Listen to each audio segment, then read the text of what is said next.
Jaya Radha Madhava Kunja Bihari.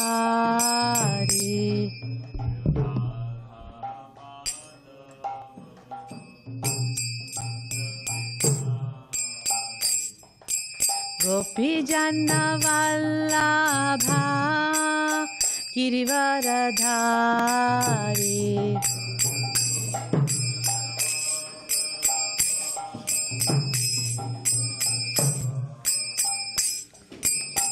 Yasodanandana Vraja Jana Ranjana.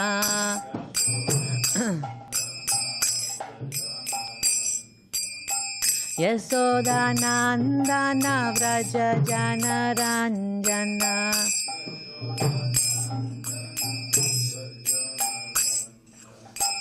Yamuna Tira Vanachari.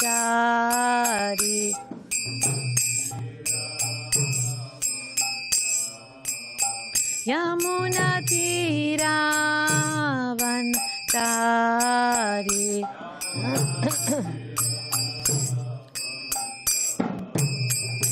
Jaya Radha Madhava Kunja Bihari.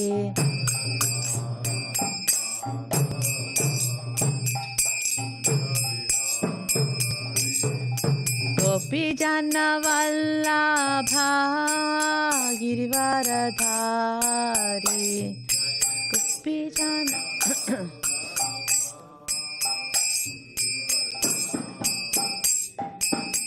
Yasodanandana Vraja Jana Ranjana.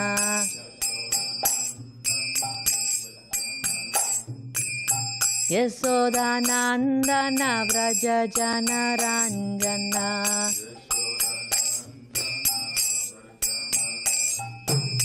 Yamuna Tira Vanachari.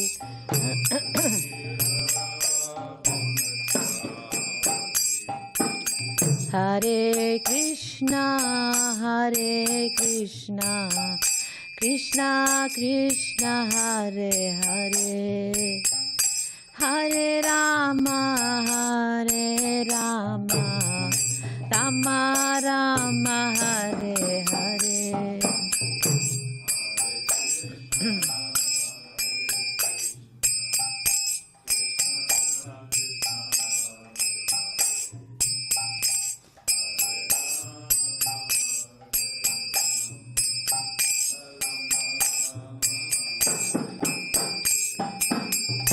Hare Krishna, Hare Krishna, Krishna Krishna, Hare Hare, Hare Rama, Hare Rama, Rama Rama, Hare Hare.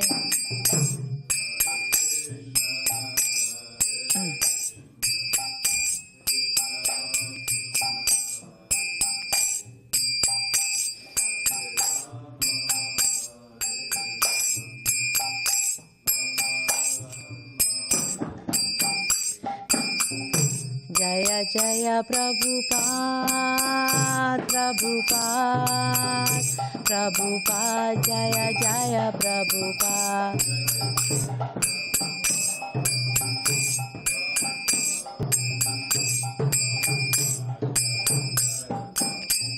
Jaya Jaya Gurudev, Gurudev, Gurudev, Jaya Jaya Gurudev.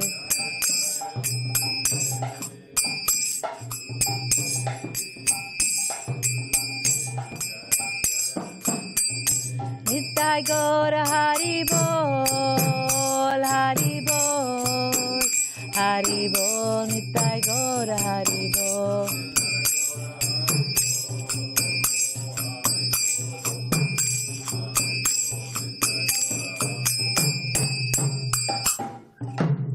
Jayam Vishnupada Paramahamsa Parivrajkacharya Stottara Sata Sri Srimad His Divine Grace A.C. Bhaktivedanta Swami Srila Prabhupada Ki Jai. Jayam Vishnupada Paramhamsa Parivrajikacharya Astottara Sata Sri Srimad Bhakti, His Divine Grace, Bhakti Siddhanta Saraswati Thakur Maharaj Ki Jai. Prem Sukoho Sri Krishna Chaitanya Prabhu Nityananda Shri Advaita Gadadhara Shri Vasadi Gaur Bhaktavinda Ki Jai. Shri Shri Radha Krishna Gop Gopinath Shyama Kund Radha Kund Givat Govardhan Ki Jai. Vrindavan Dham Ki Jai. Mayapur Dham Ki Jai. Jagannath Puri Dham Ki Jai. Bhakti Devi Ki Jai. Tulsi Devi Ki Jai. Tulsi Devi Ki Jai. All glories to the assembled devotees. All glories to the assembled devotees. All glories to the assembled devotees. All glories to Guru and Gauranga. All glories to Srila Prabhupada. Thank you. Hare Krishna. Okay, so we are in chapter 13 of the 7th canto, and we are on verse 7, text 7. Om Narayanam Namaskritya Naranjaiva Narottamam Devim Saraswatim Vyasam Tado Jayam Mudirayet Nashtaprayeshva Bhadreshu Nityam Bhagavata Sevaya Bhagavatyuttama Sloke Bhaktir Bhavati Naishtiki. Om Namo Bhagavate Vasudevaya. Om Namo Bhagavate Vasudevaya. Om Namo Bhagavate Vasudevaya. Nasat Chastreshu Sajjeta. One all the way time, one word at a time, and then the line at a time. Okay. Nopajivata Jivakam Vada Vadams Tyajet Tarkan Paksham Kamcha Na Samsrayet Nasachatreshu Sajjeta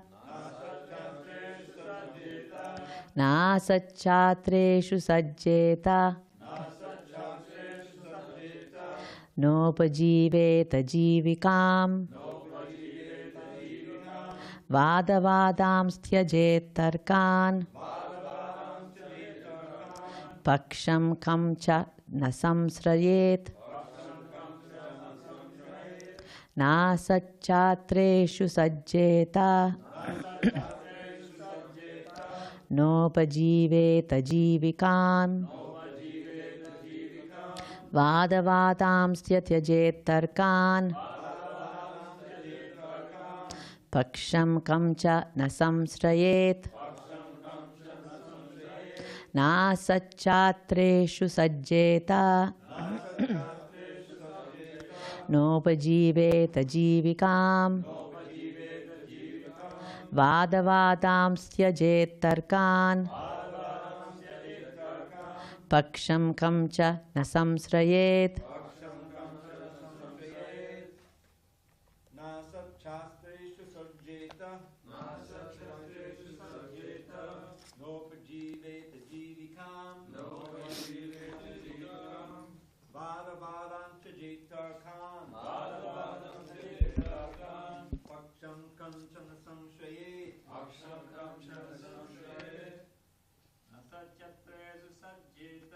Nasachatreshu Sajjeta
Anybody online?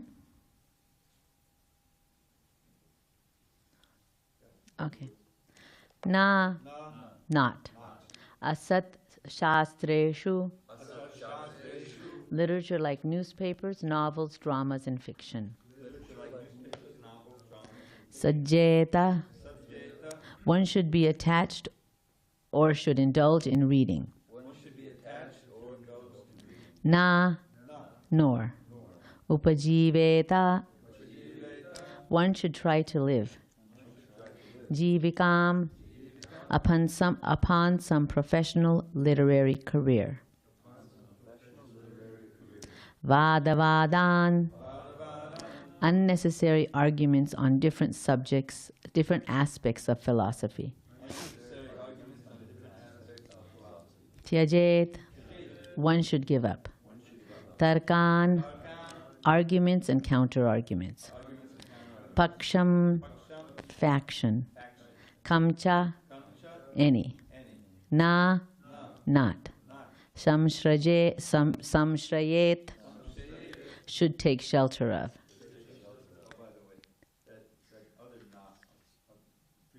Yes.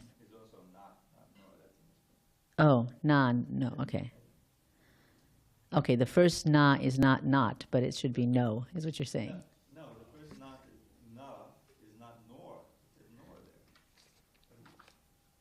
there. No, it says not on mine. On the first one, it says not, right? Okay. Translation. Literature that is a useless waste of time, in other words, literature without spiritual benefit, should be rejected. One should not become a professional teacher as a means of earning one's livelihood, nor should one indulge in arguments and counter-arguments, nor should one take shelter of any cause or faction. Translation, repeat, I guess, right? Literature that is a useless waste of time, in other words, literature without spiritual benefit should be rejected. One should not become a professional teacher as a means of earning one's livelihood. Nor should one indulge in arguments and counter-arguments. Nor should one take shelter of any cause or faction. Purport. A person desiring to advance in spiritual understanding should be extremely careful to avoid reading ordinary literature.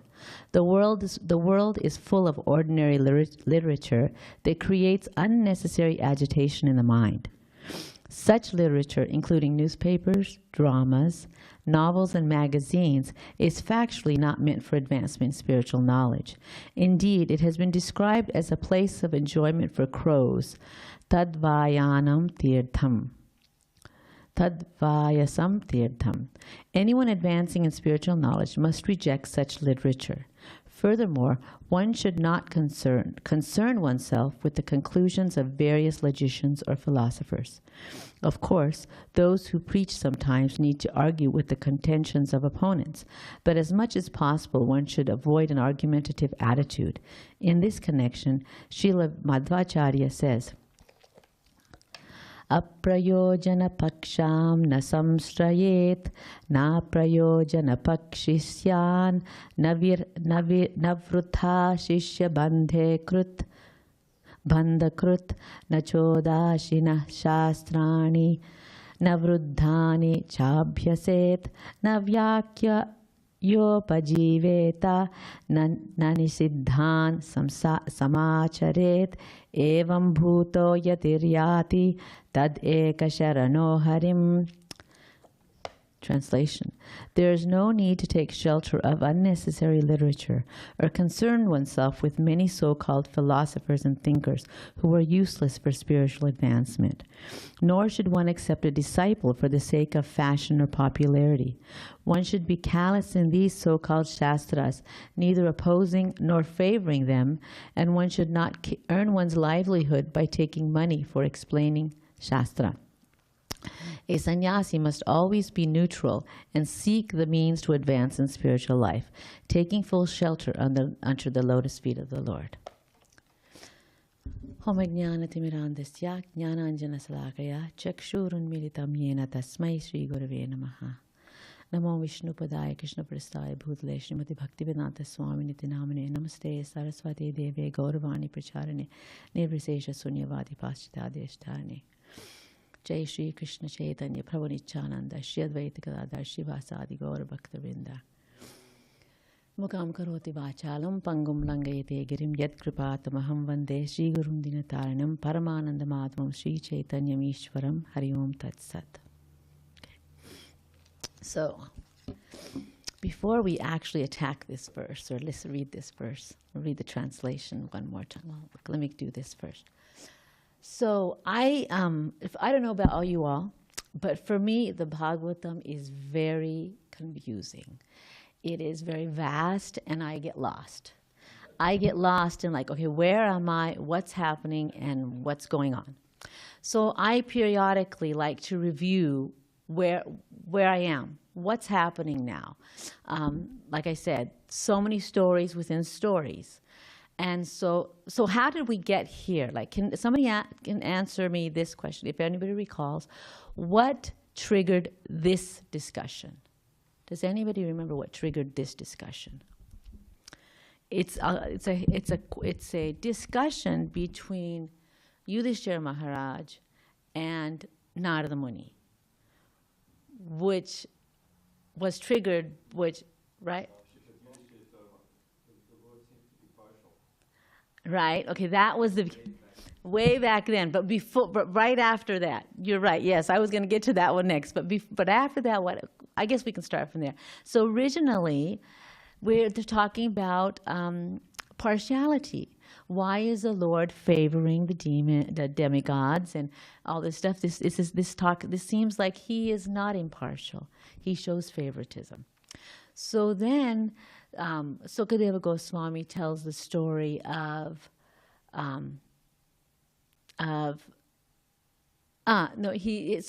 when he asks that question, then Sukadeva Goswami says, that reminds me of a question that Yudhishthira asked Narada Muni during the Rajasuya sacrifice, because at that time Shishpala, gets his head cut off and he enters into Krishna and so then with that discussion, so with that story within the story, okay.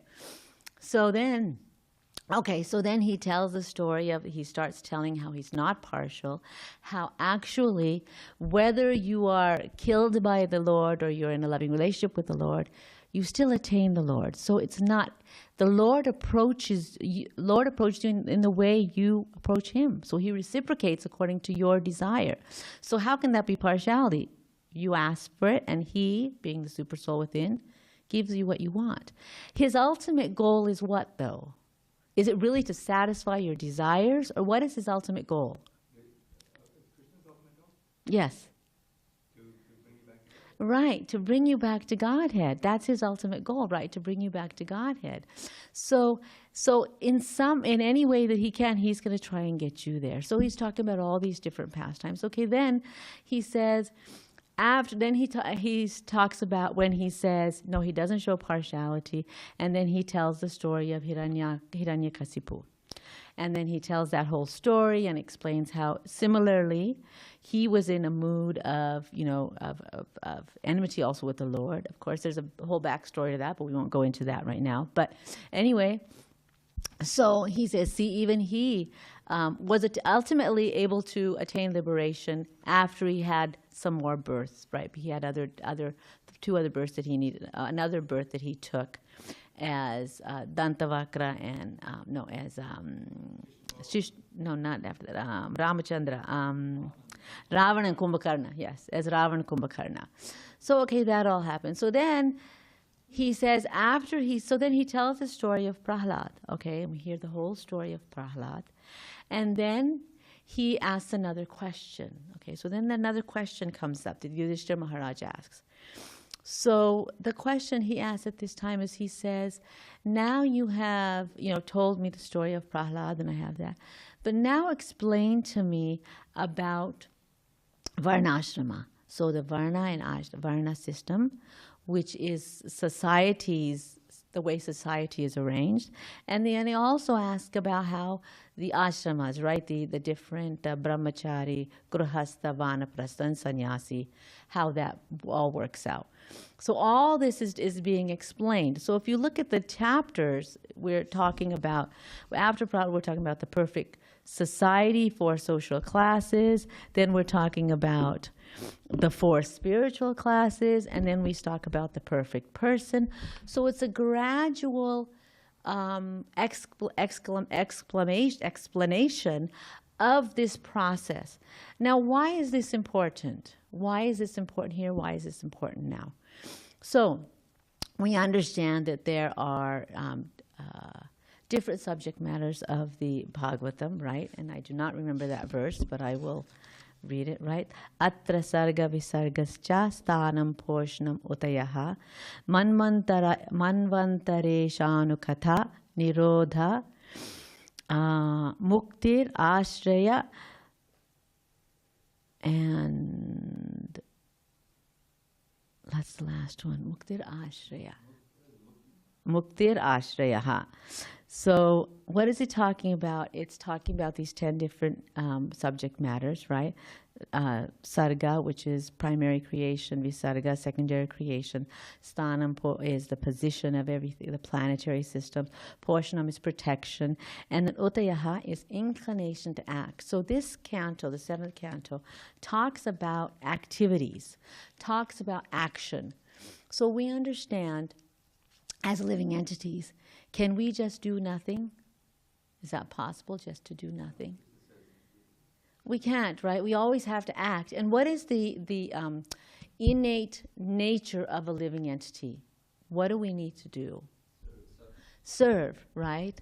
So you're either serving Maya or you're either serving the Supreme Personality of Godhead, and your choice. Now, this part in the Bhagavatam, and this is, how I see it, and David Prue, if you want to add or correct, please do. This is Yudhishthira Maharaj. And what is Yudhishthira Maharaj's, or what is a king's responsibility? Can somebody say? And this is not, just think about it. There's the verse about Rishabdev tells to his sons that you shouldn't be a father, you shouldn't be a husband, you shouldn't be a guru, you shouldn't be, etc., etc. If what? If you can't deliver your words, right? Right. If you can't deliver them, what is the king's responsibility, you think? We see this in the example of Prithu Maharaj. Why was he considered an ideal king? Because his concern was about his subjects. So his concern was to make sure that his subjects also participated in devotional service. So the reason why Krishna puts this system in place, this system of varnashrama, and that's why this is being described here. Yudhishthira Maharaj is the king. His responsibility is not only to save, as we want to say, or connect with devotional service his own family, but also his subjects, those who are under his protection. So, Srila Prabhupada explains that it's the responsibility of the government to take care of the needs of the society so that they are not unnecessarily overcome by difficulties. Why? Is it so they can spend time enjoying the material world? Is it so they can spend time going to all the movies? I don't have to go to work today because the government's paying for me, so I'm going to go sit at a movie? Is that what we're supposed to do? What are we supposed to do? Yeah, chant Hare Krishna, right? At least chant Hare Krishna. At least chant Hare Krishna is what you want to do. One step better than that is not only chant Hare Krishna, but get somebody else to chant Hare Krishna. So you can't get somebody to chant Hare Krishna, at least be an example of a person that somebody comes attracted to and wants to know, this guy seems like a nice person. Why can I, maybe I should associate him. He must know something, right? Everybody wants to be friends with the person who's got it all together, right? So how come he has it all together?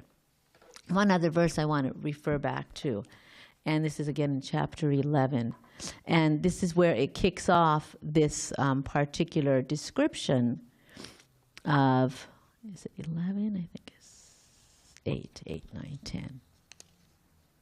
Oh, no, too far back. 11. Okay, here we are. Okay. This was what was at the beginning of this. And this is the description, okay? This is 7, 11, 8 through 12.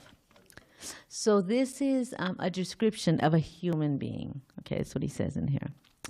These are the general principles to be followed by all human beings. He's not talking about devotees. He's not talking about a guru. He's not talking about a perfect person.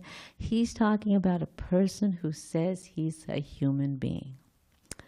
Truthfulness, mercy, austerity, observing fasts on certain days of the month, bathing twice a day, tolerance, discrimination between right and wrong, control of the mind, control of the senses, nonviolence, celibacy, charity, reading of scripture, simplicity, satisfaction, rendering service to saintly persons, gradually taking leave of unnecessary engagements, observing the futility of the unnecessary activities of human society, remaining silent and grave and avoiding unnecessary talk, considering whether one is the body or the soul, distributing food equally to all living entities, both men and animals, seeing every soul, especially in the human form, as part of the Supreme Lord, hearing about the activities and instructions given by the Supreme Personality of Godhead, who is the shelter of saintly persons, chanting about these activities and instructions,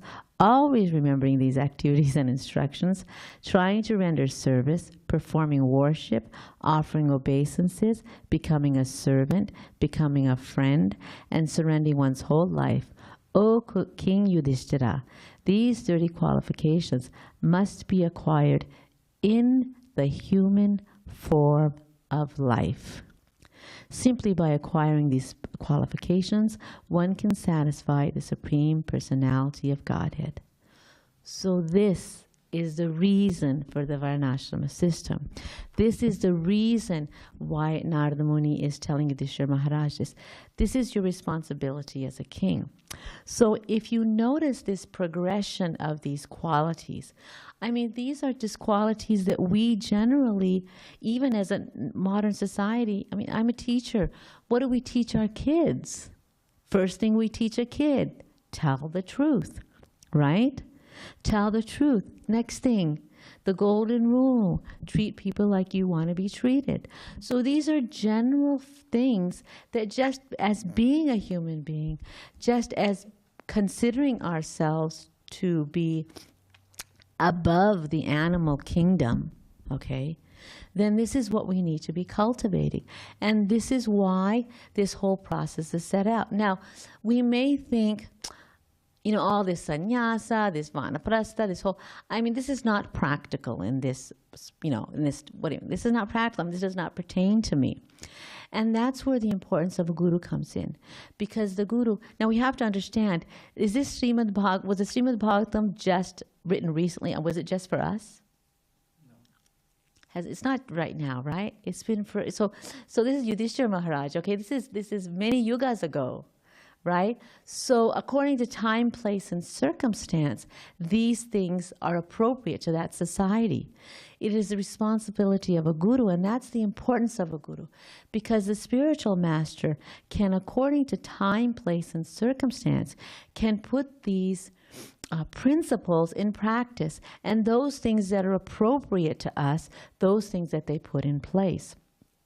Now, these main things, I mean, as I said, as being the, you know, Sunday school teacher, I mean, these are the main things that I'm teaching my kids in the beginning, right? I'm talking about truthfulness and mercy and austerity and about cleanliness, right? And of course, discrimination. I mean, this is a big thing now. I mean, just in general society, let's try not to discriminate against people. So this is, these qualifications, even if one is not a devotee, just by reading the Srimad Bhagavatam, you can become a human being. You don't even have to believe in Krishna. Just by reading Srimad Bhagavatam, you can become a human being. You can become a good citizen, a member of the society, a contributing member of the society. So that's why it's very, very important, this whole part. And the Varnashrama system is put in place. And according to each person's propensity, not everybody is ready to be a pure devotee right away. Kudos to all of you that are here. I must say this is just from me personally. My gratitude to Srila Prabhupada, my gratitude to the devotees, because no matter where you are in the world, if you need shelter, you just show up at a Hare Krishna temple at 4 o'clock in the morning and you see devotees and you're there and you're in a protective, zone. You're at home. And so, that is one of the biggest gifts that Srila Prabhupada has given us. Whether you live in the temple or not, you can always go to the temple and find shelter at the lotus feet of the Lord and find devotees who you can ask for help. So this, the reason why I'm saying that is because this cultivation of these qualities is so important. And as you notice this progression, he starts with these basic qualities of truthfulness, all this kind of stuff. He goes there to unnecessary engagements. He talks about avoiding arguments. He talks about all this stuff. And what does it end up? What are the last things that end up are right, exactly. Sravanam Kirtanam Vishnu Smaranam Padasevanam Archanam Vandanam Dasyam Sakhyam Atmanivedanam. Yes, the process, process of devotional service, right? All explained in here, right? So this is what, that's why, like I say, for me, it's important to review because, like I said, I get lost. Now I know where I'm going. Now I know what Narada Muni is doing. Now I know what the thing. It's a progressive explanation of how we can become pure devotees. Ultimately, right, O King, what it says, ultimately becoming a servant, becoming a friend, and surrendering one's whole life. Atmanivedanam, right? And that's going to be described as we go forward. Okay, so now going on to this verse, I'll do this verse very quickly. Now, he says that literature is useless waste of time. So why not? Well, it's just a movie, or it's just a book, or it's just whatever. Why do you think we shouldn't read that? What can it do for us? Pollute the consciousness. Also, what about the verse before that? What did it say, the verse before that? One should observe the eternal time factor in which the living entity manifests himself and disappears, right? We don't have time to waste. We don't know when, as I said before, where we'll get the postcard from the Lord saying, okay, let's go, it's time to go back. We don't know when we're going to get the call, so we don't have time to waste. So that's why he says in here, don't waste time reading things that aren't going to be beneficial to you. Of course, there may be some things that might help you in your preaching. That is possible. It's always good to check with a senior devotee. And you know what is the best way to really get more insight into the scripture is actually to speak to a senior devotee. Discussions between devotees. This is what allows us to, continue to meditate and dive deep into the Bhagavatam and kind of understand what the purpose is. What is it that I can get out of this? Because there's so much in the Bhagavatam. Once you read it, you get some. When more you read, you get more. The other thing he says is you should not waste time with unnecessary books and arguments. So now we have with these. Perfect example is Facebook and these arguments that people go on, devotees also, whether it be political, whether it be nutritional, whether it be whatever, unnecessary. This is a waste of time because, there's a description of vada, of speaking, of discussion, vada, discussion. There's samvada, there's jalpa, and there's vitandavada.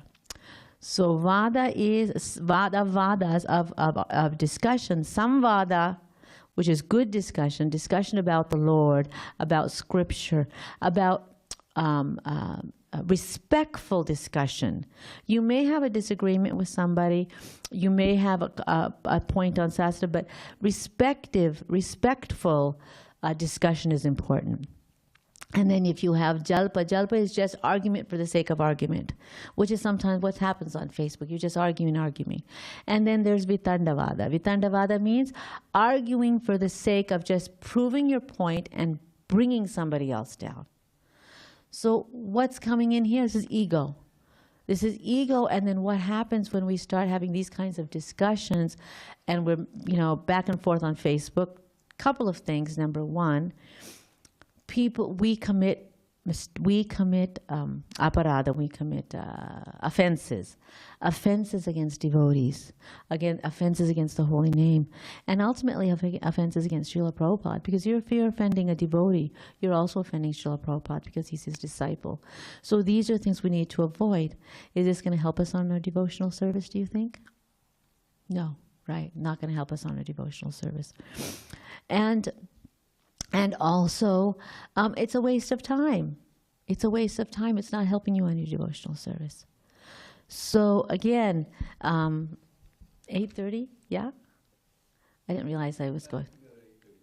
Okay, so basically, that's what let me see if I got everything. Mainly that's what I wanted to talk about. Like I said, a review of where we've been and where we're going, why this comes now in the Bhagavatam, what is the reason for it? Of course, Varnasrama system. Why is the Varnasrama system? Now, Srila Prabhupada talks about Devi Varnasrama. And what is Devi Varnasrama is? Number one, Varnasrama originally is based upon your inclination, not on your birth, but karma and guna. Guna, your qualities and the work you do. Okay. Now, Devi Varnasrama means that according to your guna and your qualities and your work, you do that for the Supreme Personality of Godhead. And there's this system in society in order for the world to work appropriately, work better, for the purpose of ultimately getting us to the Supreme Personality of Godhead's lotus feet. So that's what I wanted to speak about. So like as a review, let's not waste time. Everything is here for the purpose. Srila Prabhupada has with so much mercy given us a wonderful process of chanting, dancing, having kirtana, eating prasadam, having embassies in the world for us to come find shelter in. So I think I will stop there. If anybody has any questions or comments or corrections, please. Yes, David Prabhu. Wait, can somebody, you have a mic? Okay. One thing, I guess it's implied in what you related about how you're seeing where you are in the Bhagavatam and everything, is that you can, because we got a Bhagavatam. If you're going to Bhagavatam class every day, okay, you're in the temple or near the temple. That's good, but as you say, you might lose track of where, because we're going one verse and then the purports. So it's good to just, okay, let me look at the last 4 chapters and just read the translations and see the whole thrust of the what's happening, and places yourself in, gives you some orientation in what's going on. I think that's a good way of doing what you do, but it is important to do that. That's a very good idea. Yes. To see what is, why is this being said at this time, who's speaking, who's listening, and as you pointed out, this goes way back to the beginning of the 7th canto, practically. Right. So it's like there's a whole thrust of it, and that makes you more eager to read the Bhagavatam. Exactly. Right? To see what's going to happen next, like that. Yes. Exactly. Actually, as teachers, when we teach children to read, we actually tell them, they don't just start reading the book. we actually say, okay, look at the cover, look at if there's anything written inside, like read the little bio or blurb or whatever is there, right? And then we say, look at the pictures. And the reason why we do this is because to get them excited, and then, talking about it. And so this is just normally what you do with children. And we're Srila Prabhupada's children, so we should do the same thing, right? Should go through, look at the pictures. I mean, that's what I would do. I look at the first thing I do when I get to the Bhagavatam, I would look at the pictures just to see, what stories is he going to talk about in here? Like, which are the pictures? Because that's what's, Srila Prabhupada calls them the windows to the spiritual world, right? So yeah, that can get the juices flowing as okay, I want to know. Now we know, okay, where we're going. Okay, so he's going to talk about, and then we're going to talk about somebody who does nothing, right? In the next near the end of this chapter, who does nothing. Now, how practical is that for us, right? And then it goes on, and then we go to, more and more depth. So as we are progressing from the lotus feet of the Lord, which is how we describe the Bhagavatam, right? The first two cantos are his lotus feet, and we go up, and we ultimately end at his beautiful lotus face. We are slowly and slowly becoming more and more cleansed ourselves, and also a little bit more knowledgeable too as we go. So this is a whole process. It's just wonderful when you see how meticulously, I mean, there's a reason why it's put in this place. People think, why is this there and why is that there? Because there's a grand plan. We may not see it, but nothing Krishna does. Nothing Krishna does is just by chance. We ultimately have to realize that anything that happens is for us to get to his lotus feet. Yes, thank you. Any other questions? Vidyamani? Hi, Krishna. Hare Krishna. Thank you so much. It was a wonderful recap. Yeah, I wanted to ask a question about, you mentioned you teach children, and you specifically teach the qualities of a human being. And I don't know if you have so much interaction with ordinary children, but teaching devotee children, would you say that you see a difference in behavior and in their qualities compared to ordinary children? I think there's all kinds. Yes, devotee children are very, very special. Srila Prabhupada himself says that they're not ordinary children. I think that, I mean, it all depends on the child. It all depends on where they're coming from. I think most important is the basic upbringing that the children have at a young age. So, those children that are brought up with some culture, and I want to say, with these qualities, they don't have to be devotees. A lot of times the children that have these qualities are more attracted to devotional service and stuff, and godly activities, I would say, or even philanthropic activities, because this is in the mode of goodness, right?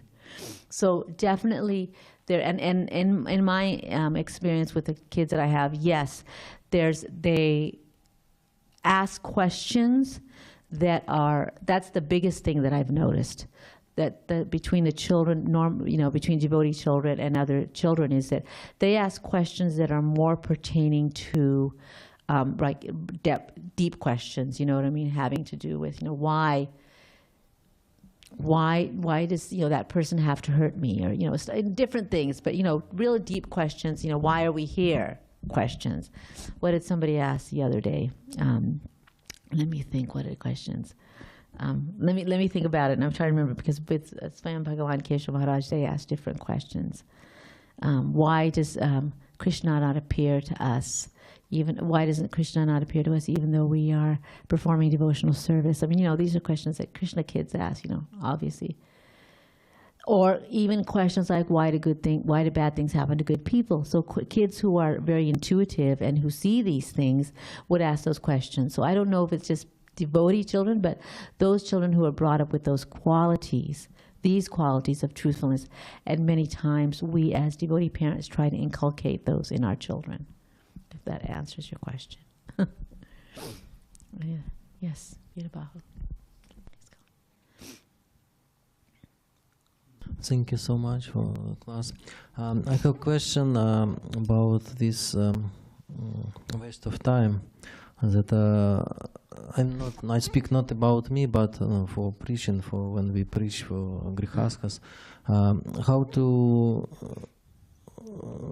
say, keep balance between material life, like we need to satisfy our some material necessities, and spiritual life, how grihasta can keep this balance.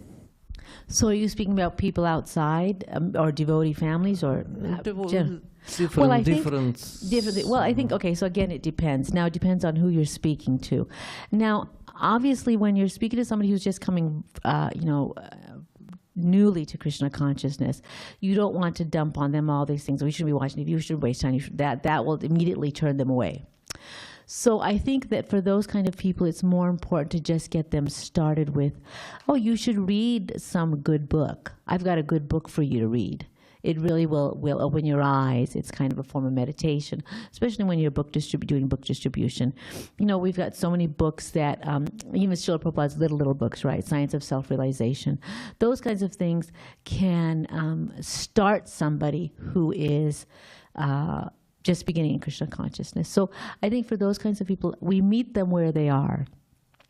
So instead of giving them too much of don't, which is the same with children. We tell children, we tell as to parents, we tell them, don't say no all the time. There's a way of saying things to children, because kids, if you tell them no, that's the first thing they want to do. Okay. And we as adults have not changed much more than that. If somebody says, don't do that, we're like, why not? I want to do it. I need to tell you that being a parent is the best teacher, okay? Being the parent is the best teacher, because you see yourself, and then you see, that process of what Krishna is looking at us and going, I tell these people and they just don't get it. And this is what we're doing. I tell them and they gotta just figure it out themselves. And that's what, we're like. So that's why we don't want to say no all the time. So basically you want to give them something else. Oh, why don't you come to a nice program? They're going to have a guest speaker there. People who are curious are always willing and always looking for something. You'll find those people that are ready for that. And then you invite them to a small program.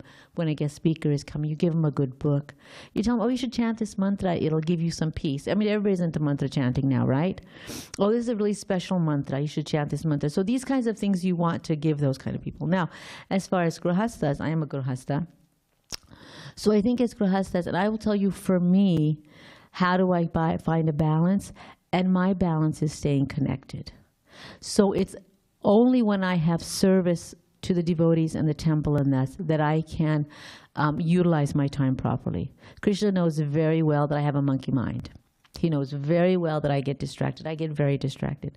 So that's why he said, you're in charge of the Sunday school. Because I have to be on my toes, a monkey teacher, a monkey kids, how that works, So you know what I mean? So that's, as a grihasta, you, first of all, if you're working, you work for Krishna. You try to use whatever time you have in service to the devotees and to the temple. You have programs. You have fun with devotees. This is the kind of things the reason why why do people read books? Why do people read these, all these novels or watch these movies? Or in India, it's these soap operas. Here too, soap operas, but in India, it's these novelas, and in Spanish they say novelas. And why do we have these serials? Why do people like watching them? Yes, they want to escape. They want to forget whatever's going on, and then usually, I guess, in those stories, at least there's a happy ending, so things happen. They're just because they're trying to get away. So you tell them, oh no, I'll tell you a way to get away. You should read the Bhagavatam. You can really get away. There's so many stories in there. My dad used to always tell us stories from the Bhagavatam. Of course, I didn't know they were stories from the Bhagavatam until I read it. But he would tell us all these stories. Oh, I want to tell you about, like the one of Manduka is a Mandaka Muni who gets the skewer because he was skewering. Huh? Right. Yeah. So, and he would tell, because we were probably hurting some animal. I don't know. We're probably, slapping a bee. I don't know what we were. Then they say, "Oh, that reminds you of a story," and they tell you a story. And then you go like, "Oh my God, I'm not going to do that again." You know what I mean? These kinds of things. There's exciting things in the Bhagavatam if you sit down and read. I'm sorry. Did I answer your question, Veerabahu? I have one more. That we may attend some programs, but the question what inside us when we attend it. Yes. So it's also we can participate in every program, but inside our heart may be in somewhere else, and so I think it's also a waste of time. Yeah? Well, the thing is that you may think it's a waste of time, but your heart does not. Okay, you may think it's a waste of time, but the cleansing is happening. Just by being at that program or chanting that or reading the book, there is some cleansing that's happening. So, I mean, it's a choice. Again, you choose if you want to waste your time in front of, going to a party somewhere else or going to ultimately, isn't that the bottom line? It's a will, it's a free will, it's a choice each one has to make. So our responsibility is give them the opportunity and then they choose, right? So, and hopefully by the time you get out of there, I know there's the friend of mine, one Mataji who I tell her you should come to the temple. She came because of Varsana, and then she wasn't coming on Sundays, and I said, I'm going to call you, I'm going to make sure you come. And then the other day I saw her at the program for Keshav Maharaj, and she was saying, when I come to the temple, it's the most amazing thing. I'm so happy. I don't know why I don't come. I don't know why I don't come. So they know when they're here that they're happy and they're getting something out of it. But, they just don't. They don't come for some reason. Maybe, we get lazy. Maybe we're tired. Maybe something. And that's when, if you know somebody like that, then that's when we as devotees always give a call and say, hey, I haven't seen you lately. What's going on? What's up? This is what's really, really important as devotees. If we see somebody coming regularly and we don't see them come again, we need to reach out and find out what's going on. Where are you, Prabhu? I haven't seen you. Are you okay? This is compassion. And sometimes that's all they're looking for. There's so many people. I come in contact with so many people who don't have anybody out there who will say, how are you doing? I remember Brajabasi Prabhu. Am I going on? Quick story. Brajabasi Prabhu, who was my Bhakti Shastri leader, and he's a teacher here, and he used to take care of Jagannath here. And he was saying how he would go walking, I guess, on the beach somewhere or something, and there was some couple that he would meet and always say Hare Krishna to. And Brajabasi? Brajabasi, yeah. And he was saying how, I can't remember exactly, I should ask him, but I don't remember exactly, but something like, I guess the husband and wife were having an argument or something, and he happened to be going by there, and they always talked to him, and then they had said something to the extent that when they saw him, he said, oh, how's it going? And, they were upset with each other, but just by seeing him or maybe talking to him, maybe there was a discussion, I don't know, they felt so much better. I still remember, so I'm thinking, so we don't know. You don't have to be advanced devotee, you don't have to be a good, you don't have to just say, hello, how are you doing, where have you been? Okay, most important to reach out as devotees. This is the show of compassion. Okay, I will stop here. Hare Krishna, thank you very much. All glory to Srila Prabhupada. All glory to Srimad Bhagavatam. I forgot to answer any questions. I forgot how to turn this.